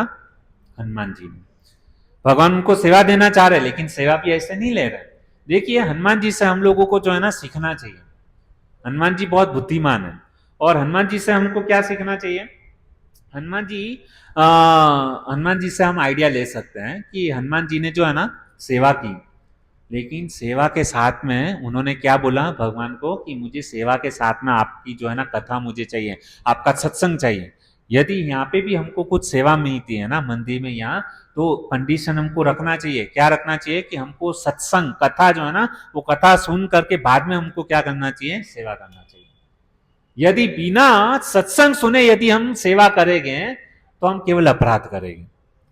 हम लोग कभी कभी देखते हैं कि माताएं लोग बहुत सारी सेवा करते हैं, है ना, लेकिन क्या होता है जब भी सेवा करते हैं ना, दुनिया भर की पंचायत जो है ना उस समय होती है, इधर की उधर उधर की इधर, और उसमें क्या हो जाता है किसी का हम अपराध करते हैं, और जितना भी सत्संग सुना ना वो गया पानी। क्योंकि हम लोग ने कथा सुन करके क्या किया, हम अपने आप को सोचते हैं कि हम सेवा कर रहे हैं, लेकिन सेवा के नाम पे प्रजल पकड़ रहे हैं। ये कभी नहीं होना चाहिए, वरना सेवा का फल नहीं मिलेगा। हनुमान जी देखो कितने बुद्धिमानी, हनुमान जी कितनी मतलब बेस्ट सेवा की है, लेकिन उन्होंने कंडीशन रखा कि मुझे आपकी कथा सुनना है, तो ही मैं आपकी सेवा करूंगा। तो ये हनुमान जी से हमको आइडिया लेना चाहिए। हनुमान जी हमको बहुत कुछ सिखाते हैं अपने जीवन के लिए, है ना। तो बाद में कृष्ण ने सोचा, कृष्ण ने क्या सोचा कि महाभारत का युद्ध वो लड़ाई बहुत जोर से होने वाला है ना, और वहां पर केवल तीर चलेंगे, भाला चलेगी, गदा चलेगी, वहां पे मैं इसको कहां पर मैं कथा सुनाऊंगा। लेकिन ये हनुमान जी नहीं रहेगा ना तो मेरा काम बनने वाला नहीं। तो मुझे एक्चुअली लड़ाई भी करना है, हनुमान जी को भी खुश करना है, तो क्या करूं? तो उस समय कृष्ण ने हनुमान जी को वादा दे दिया, प्रॉमिस दे दिया कि मैं आपको जो है ना सत्संग सुनाऊंगा। कृष्ण ने प्रॉमिस दे दिया, और कृष्ण ने जब वादा किया ना, तो ये हनुमान जी जो है ना वो सेवा करने के लिए तैयार हो गए कि चलो अभी मुझे जो है ना भगवान कृष्ण के द्वारा जो है ना सत्संग मिलेगा। तो हुआ क्या कि कुरुक्षेत्र का युद्ध मतलब महाभारत का युद्ध प्रारंभ होने ही वाला था, और उस समय क्या हुआ, अर्जुन को जानबूझ करके किसमें मोह में डाल दिया गया। और भगवान श्री कृष्ण जो है ना अर्जुन को, हम प्राय यही सुनते हैं ना कि भगवान श्री कृष्ण ने अर्जुन को भगवत गीता का ज्ञान दिया, सब लोग ने अभी तक प्रवचन में यही सुना। लेकिन अंदर का राज बताओ, अंदर की बात यदि आप जानना चाहते हो, तो अंदर की बात यह है कि भगवान श्री कृष्ण ने अर्जुन को तो ज्ञान दिया, लेकिन उससे बड़ा सत्य यह है कि गीता का ज्ञान जो है ना भगवान कृष्ण जो है ना हनुमान जी को देना चाहते थे। क्योंकि भगवान श्री कृष्ण ने हनुमान जी को प्रॉमिस किया था कि मैं आपको सत्संग कराऊंगा, तो इसके लिए भगवान श्री कृष्ण ने गीता का ज्ञान जो है ना लाइव टेलीकास्ट, यदि भगवान गीता यदि किसी ने सुनी है लाइव टेलीकास्ट में, तो केवल दो व्यक्ति थे, वो थे एक अर्जुन और एक जो है ना हनुमान। ये दो भगत ऐसे हैं कि जो भगवान कृष्ण के सबसे प्रेमी भगत हैं, जिसको नाम के ऊपर जो है ना उनको प्रेम करते, यदि नाम के अंदर यदि किसी की निष्ठा यदि देखा जाए ना, तो किसकी है? अर्जुन और दूसरे हनुमान। इन दोनों की जितनी मतलब राम और कृष्ण के प्रति जो नाम के प्रति रुचि है ना, उतना एक भी भगत के अंदर जो है ना इतना प्रेम नहीं है, नाम निष्ठा। कैसे? तो उसके ऊपर भी हम चर्चा करते हैं। रामायण के हीरो कौन है? हनुमान जी। ऐसे तो राम जी हीरो हैं, लेकिन भक्त के कैटेगरी में यदि देखा जाए तो रामायण के हीरो कौन है? हनुमान जी। महाभारत के हीरो कौन है? अर्जुन, है ना। यदि अर्जुन महाभारत के अंदर ना हो तो आपको लड़ाई देखने में कुछ इंटरेस्ट आएगा ही नहीं, महाभारत देखने का कुछ मीनिंग ही नहीं बनता है। रामायण के अंदर यदि हनुमान जी ना हो तो आपको मजा नहीं आएगा। तो ये दो जो है ना सुपर हीरो है, जो मतलब ये है। अभी ये जो है ना, मैंने आपको ये जो कपिध्वज के बारे में बताया ना, तो बहुत ही सुंदर, मतलब भगवत गीता का पहले अध्याय का 20 नंबर का श्लोक है। मैं खाली उसको जो है ना उच्चारण करता हूँ, हमारे पास समय नहीं है, उसको हम समझने का थोड़ा हम जो है ना प्रयास करेंगे। बहुत ही सुंदर श्लोक है, भगवत गीता का पहले अध्याय का 20वें नंबर का श्लोक। हाँ।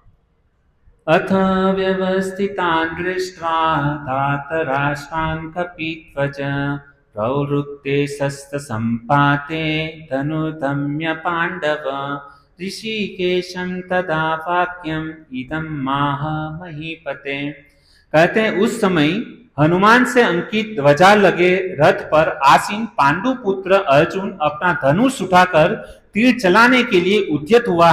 हे राजन, धूतराष्ट्र के पुत्रों को व्यूह में खड़ा देखकर अर्जुन ने श्री कृष्ण से ये वचन कहे।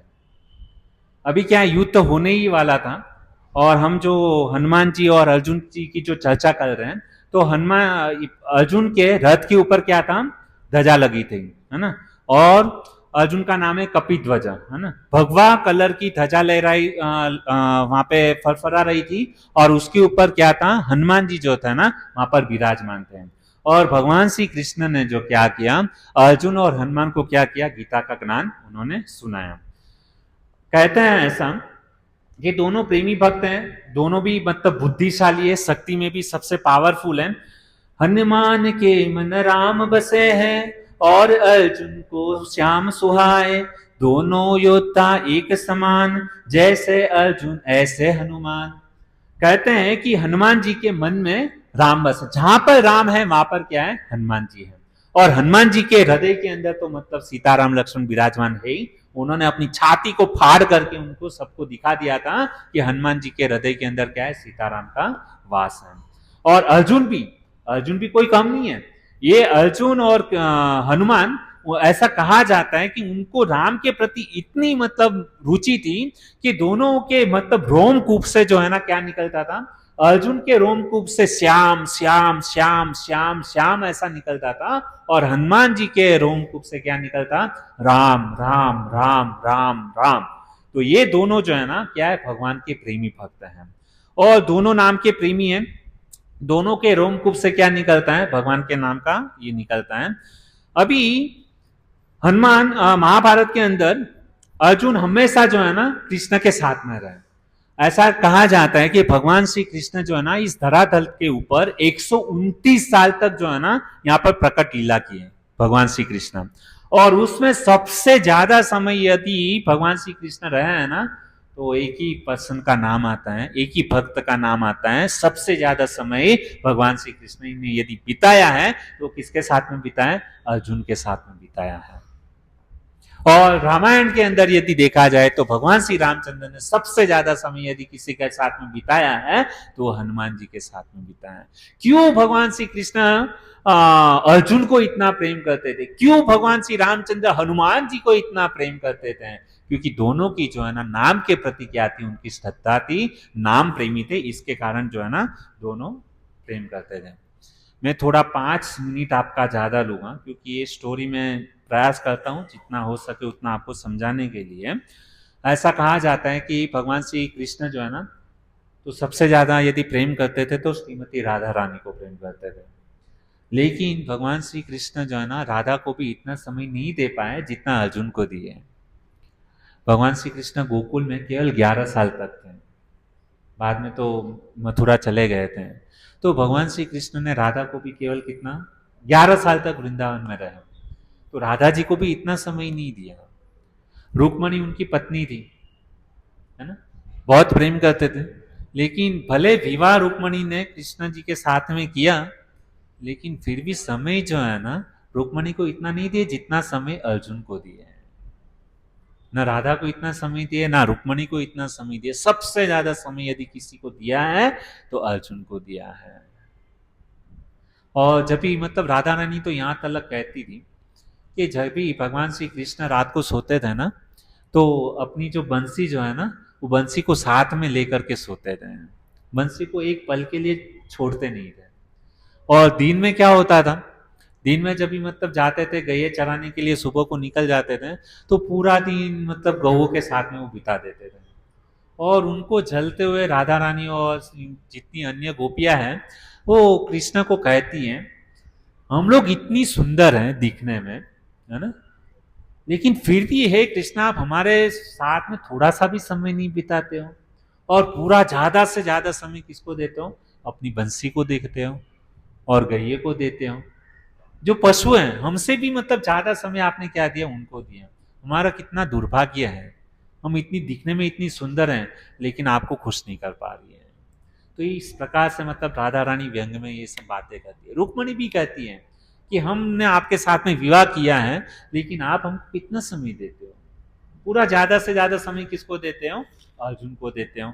और होता क्या था कि कृष्णा कभी बाहर जाते थे ना, तो 2-3 महीने के लिए, और जब भी वापस आते थे ना, तो सत्यभामा वगैरह रुक्मणी को कहती थी विंडो में से देखो तो कृष्णा आए कि नहीं। तो रुक्मणी मैया जो है ना, ऊपर गैलरी में जाती थी, टेरेस के ऊपर, और विंडो पे से, खिड़की में से देखती थी कृष्णा आ रहे, लेकिन उसके साथ में कौन रहता था, अर्जुन। हमेशा उसका मतलब साथ में रहते थे। तो रुक्मणी मैया कहती थी कि हाँ, कृष्ण तो आए हैं, लेकिन उसके साथ में अर्जुन भी उनके साथ में जो है ना, वो आया हुआ है। तभी सत्यभामा को है ना, अंदर ही अंदर बहुत गुस्सा आता था। सब लोग मतलब जितने भी 16,108 पटरानी थी ना, वो अर्जुन के प्रति जलती थी। कभी कभी ऐसा बोल देती थी कि अर्जुन को कहती थी कि तुमने सुभद्रा के साथ में विवाह किया ना, तो उनके साथ में रहो ना, पूरा दिन क्यों कृष्ण के साथ में मतलब भटकते रहते हो, है ना, जाओ ना, वो क्या तुम्हारा ध्यान नहीं रखती क्या। इस प्रकार से मतलब क्या करती है, सारी पत्नियां जो है ना, वो अर्जुन को मतलब इस तरीके से बोलती थी। और बाद में होता होता था क्या कि जैसे मतलब कृष्ण आते थे, और और जब भी मतलब वापस आते थे ना, तो क्या हुआ, भोजन भोजन भी साथ में लेने के लिए बैठते थे। अर्जुन को साथ में बिठाते थे कृष्ण, और भोजन भी क्या थे, साथ में बैठते थे। चलो यहां तक तो ठीक है, भोजन साथ में लिया, कोई दिक्कत नहीं है। लेकिन जब भी कृष्ण सोने के लिए जाते थे ना, तो सोने के लिए जाते थे, तो उनके साथ में भी अर्जुन जो है ना, उनके साथ में ही रहते थे। अभी तो उनको सारी मतलब सत्यभामा, बाद में रुक्मणी मैया बहुत क्रोधित हो जाती थी कि दिन में तो मतलब उसका मतलब छोड़ते नहीं हो, लेकिन कम से कम रात का तो समय हमारा है, हमारा पर्सनल टाइम होता है, रात का समय भी मतलब आप मतलब हमको नहीं देते हो करके। तो बहुत ही मतलब अंदर से अंदर जो है जलन होती थी। तो एक दिन हुआ क्या कि भगवान श्री कृष्ण को है ना पता चला कि मेरी सारी पत्नियां जो है ना, अर्जुन के प्रति क्या है, द्वेष कर रही है। तो उसको कुछ ना कुछ शिक्षा देनी चाहिए, परीक्षा लेनी चाहिए। तो एक दिन घटना ऐसी घटी भक्तों, भगवान श्री कृष्ण ने कुछ लीला किया।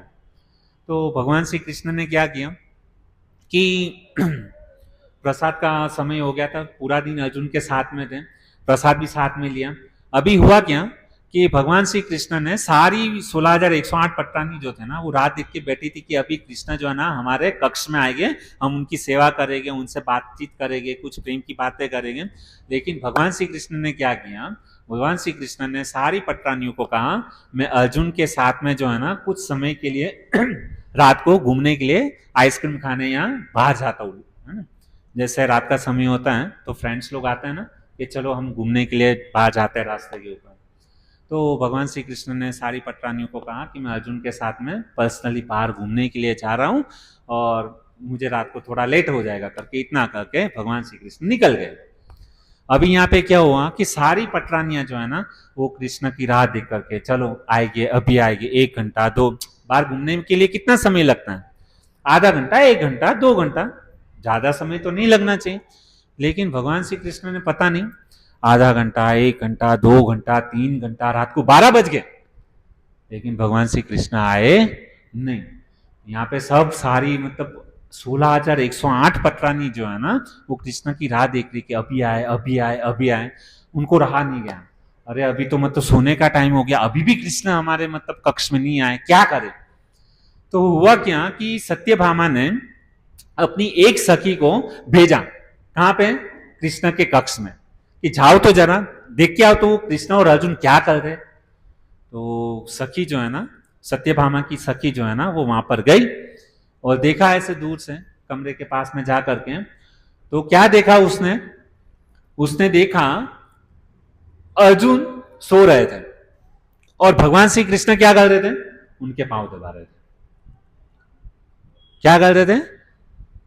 अर्जुन सो रहे थे, खराटे ले रहे थे, और यहां पे भगवान क्या कर रहे हैं? उसके पांव दबा रहे हैं। तुरंत ही सखी भागती हुई आई सत्यभामा के पास में और सत्यभामा को कहा, सत्यभामा ने पूछा क्या कर रहे कृष्ण? तो उन्होंने कहा कि तुम्हारे कृष्ण जो है ना वो अर्जुन के पांव दबा रहे हैं। बाद में सत्यभामा ने पूछा अर्जुन क्या कर रहे? अरे वो तो मस्त गहरी नींद में खराटे ले रहे हैं, है ना। तो सत्यभामा को तो बहुत गुस्सा आया, यहाँ पे हम 16,108 पटरानी पागल हैं, उनकी राह देख करके बैठे हैं और उसको क्या जरूरत है, और वो सो गए हैं ना, फिर भी उसके पांव दबा रहे हैं करके, और हम उसकी कृष्ण की सेवा करने के लिए यहाँ पे तत्पर खड़ी हुई हैं। उसको इतना भी शर्म नहीं है कृष्ण को? सत्यभामा ने वहां पे जितनी, क्योंकि सत्यभामा जो था ना वो कृष्ण को डांट सकती थी, रुक्मणी मैया इतना मतलब उनके साथ में डांटती नहीं थी। तो सत्यभामा जो है ना उसने सारी पटरानियों को कहा अभी मैं जो है ना कृष्ण को हाथ पकड़ कर लेकर के आती हूँ। तो ये सत्यभामा गई कृष्ण के वहां पे, तो देखा कि कृष्ण तो मतलब एकदम मतलब क्या कर रहे थे, अर्जुन जी के चरण दबा रहे थे। इतना मतलब गुस्सा, ऑलरेडी गुस्सा था ही, लेकिन ये जब दृश्य जब सामने, देखो कुछ बात सुनते हैं ना गुस्सा आता है, लेकिन वो जब लाइव जब आ जाता है ना तभी और भी गुस्सा भड़क उठता है। तो सत्यभामा के माइंड के अंदर इतना मतलब क्रोध आया ना कि बस कृष्ण को मतलब बोलते हैं ना मारने का ही बाकी था, है ना। तो जैसे ही मतलब उनको कृष्ण को बोले चलो तो मेरे साथ में, ऐसे बस आवाज करने ही वाली थी, तो उस समय कृष्ण का आवाज नको, क्या कहा? आवाज मत करो, चुप कर दो। उस समय की घटना है। उस समय जो पत्नी होती थी ना वो पति की बात मानती थी, आजकल पता नहीं क्या है। तो हुआ क्या कि जैसे मतलब कृष्ण ने कहा तो सत्यभामा चुप हो गई। गुस्सा तो था अंदर, लेकिन क्या करे, कृष्ण ने बोला, उसने कहा कि तुमको जो भी बोलना है ना बाद में बोलना, तुम चुप। सत्यभामा तो बहुत कुछ बोलना था, आप ना ऊपरो आ गयो तो बस खाली बाकी था निकालने के लिए। तो कृष्ण ने चुप कर दिया, उन्होंने बोला कि यहाँ पर मेरे बाजू में बैठ जाओ। सत्यभामा बैठ गई, कृष्ण भी चुप, सत्यभामा भी चुप। अभी क्या हुआ, वहां पे भगवान श्री कृष्ण अर्जुन के पांव दबा रहे थे ना, तो प्रिंट ऑफ साइलेंट, एक यदि सोई की नोक भी गिरे ना तो आवाज आए, इतना साइलेंट था। और उतने में हुआ क्या कि जब भी पूरा माहौल एकदम साइलेंट हो गया, शांत वातावरण हो गया, तो सत्यभामा ने क्या देखा, अर्जुन के जो रोमकूप जो था ना, और उससे सांस निकल रही थी ना, रोमकूप से, और सांस सांस में क्या निकल रहा था, श्याम श्याम श्याम श्याम। उनके रोमकूप से श्याम श्याम श्याम श्याम निकल रहा था। और जब भी ये आवाज जब भी मतलब सुनाई दिया ना, सत्यभामा तो एकदम तहस नहस हो गई। तभी सत्यभामा को पता चला कि अर्जुन, भगवान श्री कृष्ण अर्जुन को इतना क्यों प्रेम करते हैं। हम भी भगवान का नाम जपती है, श्याम श्याम बोलती है, कृष्ण कृष्ण बोलती है, लेकिन केवल मुंह से बोलती है, हमारे रोमकूप से आवाज नहीं निकलता है। सोने के बाद में तो केवल खराटे की आवाज आती है, बाकी कुछ नहीं। लेकिन अर्जुन इतना कृष्ण का प्रेमी था ना, उसके रोमकूप से एक एक छिद्र से श्याम श्याम कृष्ण कृष्ण कृष्ण कृष्ण ये शब्द निकल रहा था। कृष्ण तभी सत्यभामा को कहे कि मैं अर्जुन को इसके लिए इतना प्रेम करता हूं, अर्जुन के लिए मैं ना सारी रानियों को त्याग कर सकता हूं, मेरे भक्त की सेवा के लिए मैं सब कुछ त्याग करने के लिए तैयार हूं। ये कृष्ण के प्रति प्रेम, नाम नाम रुचि जिसको हम बोलते हैं ना, ये नाम रुचि इतना होना चाहिए। बाद में रुक्मणी मैया सोचने लगी, अरे वो तो गई, वो तो बोल रही थी 2-5 मिनट में आ जाएगी, आधा घंटा हो गया अभी तक नहीं आई, मुझे लगता अभी मुझे ही जाना पड़ेगा। तो रुक्मणी मैया भी गई कृष्ण को लेने के लिए। कृष्ण ने इशारा किया, बैठो यहाँ पे। रुक्मणी मैया बैठ गई। धीरे धीरे सब पटरानी आ गई, जो जाता था वो वापस आता ही नहीं था। पता नहीं क्या जादू चल रहा है वहां पे, क्या हो रहा है। तो एक एक करके सारी पटरानियां जो है ना वहां पर बैठ गई। और अर्जुन के मुख से क्या निकल रहा है, कृष्णा कृष्णा हरे कृष्णा हरे कृष्णा कृष्णा कृष्णा हरे हरे, हरे राम राम राम हरे हरे। ये नाम प्रेमी अर्जुन इतना नाम प्रेमी था, इसके लिए भगवान कृष्ण इतना समय जो है ना अर्जुन के साथ में बिताए। आज हमको एक प्रश्न होता है कि गीता का ज्ञान अर्जुन को ही क्यों सुनाया? 5 पांडव भी थे ना, युधिष्ठिर महाराज धर्मराज के अवतार, भीम भैया जो महाप्रसाद के सबसे ज्यादा प्रेमी थे, साइज में भी हट्टे घट्टे थे, बड़े थे, तो उनको क्यों गीता का ज्ञान नहीं दिया? अर्जुन को ही क्यों सुनाया? अर्जुन को इसके लिए सुनाया क्योंकि अर्जुन भगवान का नाम प्रेमी था, और जो भगवान का नाम जप करता है ना, उसी व्यक्ति को ये गीता का ज्ञान जो है ना हृदयस्थ होता है। समझ में आ रहा है? यदि इस ज्ञान को यदि हमको जीवन पर टिकाना है ना, तो हमको सत्संग के साथ में जो है ना हरि नाम जपना बहुत ही आवश्यक है। जो व्यक्ति ये महामंत्र का जप करेगा उसके जीवन के अंदर ही ये ज्ञान जो है ना टिकेगा, वरना तो सत्संग बहुत सारे लोग सुनते हैं, सबके पास में ज्ञान टिकता है। इसके लिए सत्संग के साथ साथ में ये नाम जप जो है ना बहुत ही जरूरी है। हरे कृष्णा। बहुत बहुत धन्यवाद आप सभी भक्तों का कि इतना उत्साह के साथ में आपने हमारी वाणी को सुना। यदि हमारे बोलने में कुछ त्रुटि हो गई हो तो आपका एक छोटा सा सेवक समझ करके हमारी गलती को क्षमा करें। हरे कृष्ण।